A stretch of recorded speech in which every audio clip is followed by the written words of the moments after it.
Welcome to LuckScout Economic News. It's time to talk economics. Don't worry, I'm not gonna bore you with jargon. We're keeping it real, just like the bills you gotta pay every month. Because the thing is, economic news, it's not just numbers on a screen. It's about your life, your job, your ability to afford that avocado toast everyone's raving about. We're talking inflation, trade, central banks, all those things that sound super complicated but actually directly impact your wallet. We'll break it down, country by country, so you can understand what's going on in the world and more importantly what it means for you. First up, the United States. The land of the free, home of the brave, and currently battling some seriously high inflation. We'll unpack that in a minute. Then, we're jetting off to India, a rising economic powerhouse dealing with its own set of challenges, like trade deficits. We'll dive into what that means for India and the global economy.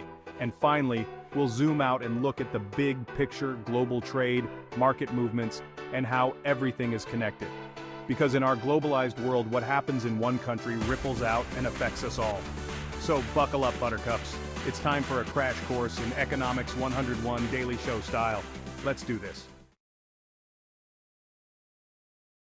Okay, let's talk about America's wallet, or should I say, America's increasingly empty wallet. Inflation is the word on everyone's lips, and for good reason. Remember when a gallon of gas didn't cost an arm and a leg? Those were the days. From groceries to gas, rent to pretty much everything else, prices have been steadily climbing. The official inflation rate might sound like a bunch of numbers, but trust me, you feel it every time you go to the grocery store and your usual bag of groceries costs twice as much. So, what's the deal? Why is everything so expensive? Well, it's a bit of a perfect storm. The pandemic messed up supply chains, demand surged as things reopened, and then we had the whole situation with Russia and Ukraine, which messed with energy prices globally. It's a mess.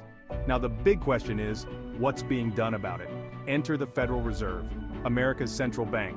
They're like the economic referees, trying to keep things fair and balanced. Their main weapon? Interest rates. By raising interest rates, the Fed is trying to slow down borrowing and spending, which in theory should cool down inflation. But it's a delicate balancing act. Raise rates too much, and you risk triggering a recession. Raise them too little, and inflation keeps soaring. It's like trying to defuse a bomb with a pair of chopsticks. The Federal Reserve, often just called the Fed, is like the wizarding world's Gringotts Bank, but instead of guarding magical treasures, they're trying to manage the US economy. The problem is, the economy is more complex and unpredictable than a Hungarian horntail.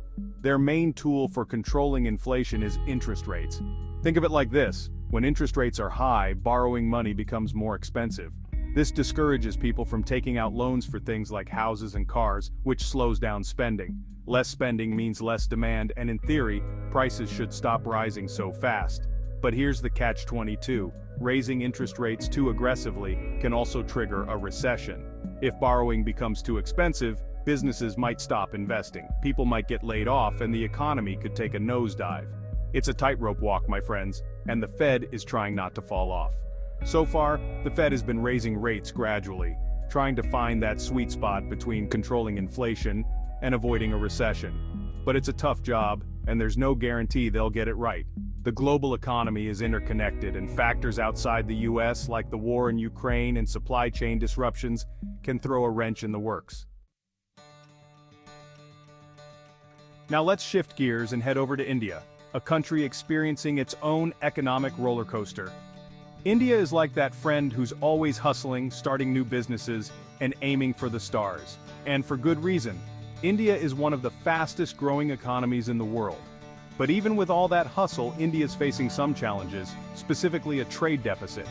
What does that mean? Basically, it means India is importing more goods than it's exporting.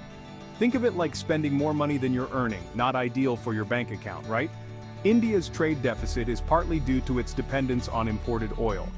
Like a thirsty traveler in the desert, India needs oil to fuel its growth, but it comes at a cost. And when global oil prices are high, like they have been recently, it puts a strain on India's economy.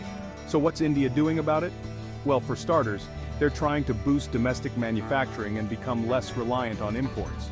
They're also investing in renewable energy to reduce their dependence on oil. Think of it like India's trying to build its own well, instead of relying on someone else's water bottle. India's journey is a reminder that economic growth isn't always a smooth ride.